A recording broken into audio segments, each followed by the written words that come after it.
जनसत्ता संपादकीय गति 110 शब्द प्रति मिनट। Be ready. 3, 2, 1 स्टार्ट। इससे बड़ी विडंबना और क्या हो सकती है कि कोई मरीज अपनी जान बचाने की भूख में अस्पताल की शरण में पहुंचा हो और वहां के कर्ता धर्ता दिखावे के अभ्यास के नाम पर ऐसा कुछ करते हैं जिससे उसकी मौत हो जाए। खासतौर पर वैसे लोगों की जान के साथ खिलवाड़ करके मौत की नींद सुला देने से ज़्यादा आपराधिक और क्या होगा, जिनकी जिंदगी बचाई जा सकती थी। आगरा के एक अस्पताल में इसी तरह की घटना सामने आई है।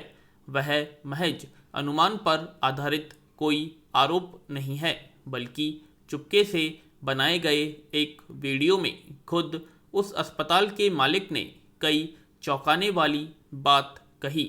अगर चारों ओर फैल चुके उस वीडियो में सामने आई बातों को आधार माने तो अस्पताल के मालिक ने यह कहा कि वहां भर्ती मरीजों पर प्रयोग या अभ्यास के तौर पर ऑक्सीजन की आपूर्ति 5 मिनट के लिए रोक दी गई, जिससे 22 लोगों की मौत हो गई।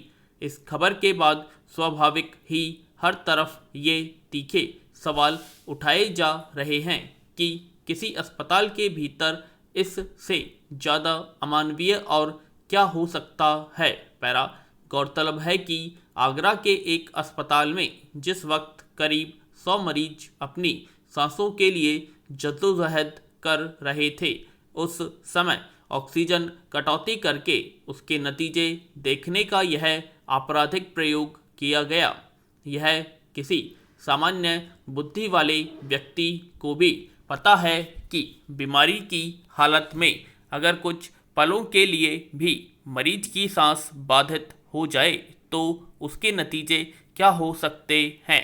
सिर्फ इसी वजह से ऑक्सीजन की सहायता से किसी मरीज की सांस की प्रक्रिया को सामान्य बनाने की कोशिश की जाती है, ताकि उसके जीवन पर आने वाले खतरे को कम किया जा सके।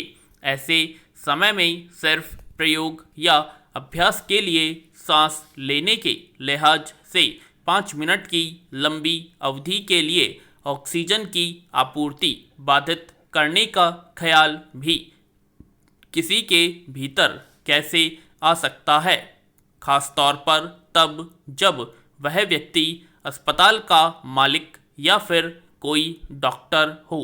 यों भी अगर कोई सफाई के तौर पर मॉक ड्रिल यानी झूठे अभ्यास की बात करता है तो इसका मतलब क्या होना चाहिए? क्या मरीजों की मौत का इंतज़ाम करने को केवल अभ्यास के तौर पर देखा जा सकता है? पैरा अब जब अस्पताल के मालिक का वीडियो चारों तरफ फैल जाने के बाद मामला तूल पकड़ता दिख रहा है, तब प्रशासन की ओर से जांच और कार्रवाई करने की बात कही जा रही है। लेकिन साथ ही वीडियो में 22 लोगों की मौत की बात कहे जाने के बावजूद जिला प्रशासन ने जिस तरह सिर्फ 7 मरीजों की मौत की बात कही है, उससे अंदाज़ा लगाया जा सकता है कि इस मामले की जांच किस दिशा में जा सकती है। बहरहाल यह सवाल उठना स्वाभाविक है कि दूसरी लहर के दौरान जिस समय ऑक्सीजन की कमी से मौत की खबरें आ रही थीं, उसके पीछे क्या सच्चाई थी? सही है कि किसी एक अस्पताल की घटना के आधार पर सभी मामलों का सामान्यीकरण नहीं किया जा सकता। ज़्यादातर अस्पतालों में डॉक्टरों और स्वास्थ्य कर्मियों के साथ साथ सरकारों ने अपने प्रबंधन के जरिए अपनी सीमा में हर संभव प्रयास किए और इसकी वजह से बहुत सारे मरीजों की जान बचाई जा सकी। लेकिन जब ऐसी घटनाएं सामने आती हैं तब नाहक भी आशंकाओं को बल मिलता है। सरकार को यह सुनिश्चित करना चाहिए कि अगर ऑक्सीजन बाधित करने की वजह से मौतें हुई है तो इसे हत्या के समांतर अपराध माना जाए और इसके दोषियों को सख्त सजा मिले। पैरा, टीकाकरण को लेकर निराशाजनक खबरें अक्सर सुनने देखने को मिलती रहती हैं, जैसे टीकों की कमी, टीका लगवाने से लोगों का बचना, टीके को लेकर लोगों में फैला डर, भ्रांतियां और अंधविश्वास, सरकारी स्तर पर अभियान को लेकर उदासीन आदि। इस तरह की खबरों और घटनाओं से अभियान की कामयाबी को लेकर संदेह पैदा होना कोई बड़ी बात भी नहीं है। लेकिन अब यह खबर मिले कि फला गांव या पंचायत में सारे लोगों ने टीका लगवा लिया तो उत्साह पैदा हो जाना स्वाभाविक ही है।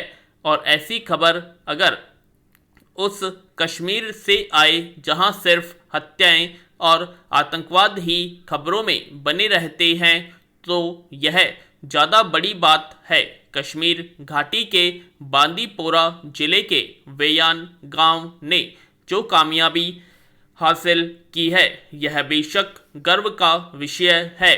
इस गांव की कामयाबी यह है कि यह देश का पहला गांव बन गया जहां सभी वयस्कों ने कोरोना का टीका लगवा लिया।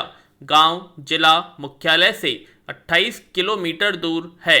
यहां तक पहुंचने के लिए स्वास्थ्य कर्मियों को 18 किलोमीटर पैदल चलना पड़ा और गांव वालों ने भी बराबर का उत्साह दिखाते हुए टीके लगवाए और जीवन को सुरक्षा दी। अगर देश चाहे तो कश्मीर के इस गांव से प्रेरणा ले सकता है। पैरा, वेयान की यह कहानी बताती है कि जहां इंटरनेट की सुविधा नहीं है, लोगों के पास पहचान पत्र आदि नहीं है और टीका लगवाने के लिए लोग पंजीकरण नहीं करा सकते, वहां भी इस अभियान को कैसे कामयाब बनाया जा सकता है। दरअसल जम्मू कश्मीर सरकार ने अधिकतम आबादी के टीकाकरण की 10 सूत्रीय रणनीति बनाई है। इस खेतों तक जाकर किसानों को टीका लगाया जा रहा है।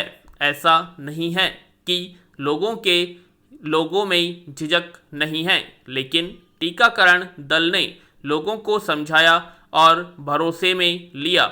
इसी का नतीजा है कि 45 साल से ज़्यादा के 70% वयस्कों को टीका लग गया।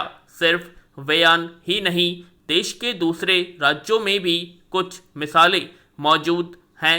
छत्तीसगढ़ के राजानंद गांव जिले के लालमेटा गांव के बाशिंदों ने तो बाकायदा टीका उत्सव मनाया और पूरे गांव वालों ने टीका लगवा लिया। दांतेवाड़ा जिले की 116 ग्राम पंचायतों में 45 साल से अधिक उम्र के सारे लोग टीके की पहली खुराक ले चुके हैं। मध्य प्रदेश के कटनी जिले के गांव बम्होरी में लोगों ने खुद ही जागरूकता अभियान चलाया और सभी ग्रामीणों को टीका लग गया। ये इस बात का भी सबूत है कि टीकाकरण को लेकर गांवों में जागरूकता शहरों से कम नहीं है। पैरा, ऐसी मुहिम सफल तभी हो पाती है जब शासन प्रशासन चुस्त हो और स्वास्थ्यकर्मी समर्पित हों, नागरिक भी सहयोग करे। कश्मीर में आतंकी खौफ अभी भी कम नहीं है, फिर भी स्वास्थ्यकर्मी बेखौफ होकर काम कर रहे हैं। छत्तीसगढ़ के नक्सल प्रभावित इलाकों में जान हथेली पर रख कर स्वास्थ्यकर्मी टीकाकरण में जुटे हैं, लेकिन दूसरी ओर जब यह देखने को मिलता है सरकारी स्तर पर घोर लापरवाही से टीके बर्बाद हो रहे हैं, कूड़ेदानों में पड़े मिल रहे हैं, तो मन पीड़ा से भर जाता है। ऐसी घटनाएं एक आपात मिशन को नाकाम करने के लिए काफ़ी होती हैं। यह नहीं भूलना चाहिए कि भारत में पोलियो के खिलाफ जो अभियान चला था वह 100% सफल रहा। पूर्ण विराम।